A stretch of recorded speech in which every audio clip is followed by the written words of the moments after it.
ಎಲ್ಲರಿಗೂ ನಮಸ್ಕಾರ. ಇಂದು ರಾಷ್ಟ್ರೀಯ ಹೆಣ್ಣುಮಕ್ಕಳ ದಿನಾಚರಣೆಯನ್ನು ನಾವು ಆಚರಿಸ್ತಾ ಇದ್ದೀವಿ. ಇದು ಅತ್ಯಂತ ಮಹತ್ವದ ದಿನ.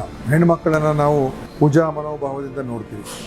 ಆದರೆ ಅನೇಕ ಸಾಮಾಜಿಕ ಪಿಡುಗುಗಳು ಅವರ ವಿರುದ್ಧ ನಾವು ನಡೀತಾ ಇರತಕ್ಕಂಥದ್ದು ನೋಡ್ತಾ ಇದ್ದೀವಿ. ಅವರ ಸಬಲೀಕರಣ ಬಹಳ ಮುಖ್ಯ. ಅವರ ಶಿಕ್ಷಣ, ಆರೋಗ್ಯವನ್ನು ರಕ್ಷಿಸುವಂಥದ್ದು, ಕಾಪಾಡ್ತಕ್ಕಂಥದ್ದು ಬಹಳ ಮುಖ್ಯ. ಮತ್ತು ಅವರಿಗೆ ಸ್ವಾವಲಂಬನೆ ಆಗುವಂಥದ್ದಕ್ಕೆ ಎಲ್ಲ ರೀತಿಯ ಸಹಕಾರ ನಾವು ಕೊಡಬೇಕಾಗ್ತದೆ. ನಮ್ಮ ಆರೋಗ್ಯ ಇಲಾಖೆ ಮಹಿಳೆಯರ ಪರವಾಗಿ ಅನೇಕ ಕಾರ್ಯಕ್ರಮಗಳನ್ನು ನಾವು ಆಯೋಜನೆ ಮಾಡಿದ್ದೇವೆ. ಅದು ಅನಿಮಿಯ ಮುಕ್ತ ಪೌಷ್ಟಿಕ ಕರ್ನಾಟಕ ಇರ್ಬೋದು, ಶುಚಿ ಯೋಜನೆ ಇರ್ಬೋದು, ಜನನಿ ಸುರಕ್ಷಾ ಯೋಜನೆ ಇರ್ಬೋದು.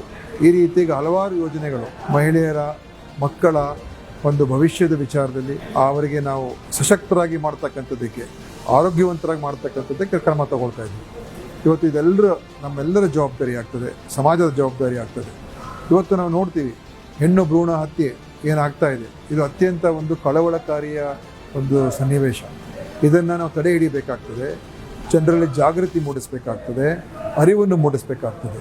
ಹೆಣ್ಣು ಮಗುಗೂ ಗಂಡು ಮಗುಗೂ ಯಾವ ವ್ಯತ್ಯಾಸ ಇಲ್ಲ. ಇವತ್ತು ಹೆಣ್ಣು ಮಗು ಎಲ್ಲಾದರೂ ಹೋಗಿ ಕೆಲಸ ಮಾಡ್ಬೋದು, ಶಿಕ್ಷಣ ಪಡಿಬೋದು, ಉದ್ಯೋಗ ಮಾಡ್ಬೋದು. ಅಂಥ ಅವಕಾಶಗಳು ಇವತ್ತಿದೆ. ಆದ್ದರಿಂದ ಸಮಾಜ ಅವರನ್ನು ನಾವು ಬೇರೆ ಥರ ನೋಡೋದಕ್ಕೆ ಅವಕಾಶ ಕೊಡಬಾರ್ದು.